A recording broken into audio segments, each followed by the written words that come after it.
C'est le cas de la Belgique. Les militaires découvrent la potentielle nocivité du Milan lors d'un entraînement. Patrick Dessy, à la tête du principal syndicat de soldats belges, révèle l'affaire en 2001. Au musée de l'armement de Bruxelles, il a tenu à nous présenter le général Pochet. Celui-ci a commandé pendant des années des unités équipées du missile Milan. Alors ça, qu'est-ce que c'est ? Donc voilà, c'est ce qui sort donc du tube et c'est le missile en lui-même. Donc ça, c'est la charge explosive, le système de conduite et de stabilisation. Et ici à l'arrière, vous pourriez voir sur un missile tout à fait réel du thorium. C'est ça que c'est le thorium, c'est pour mieux voir le dégagement infrarouge du missile et pour pouvoir mieux le guider de jour comme de nuit. Et alors vous en avez déjà utilisé par le passé ?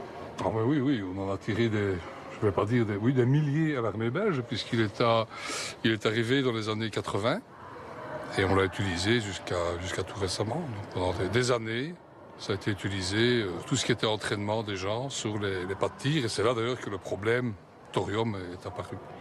Les militaires belges font cette découverte lors d'un entraînement dans un champ de tir anglais.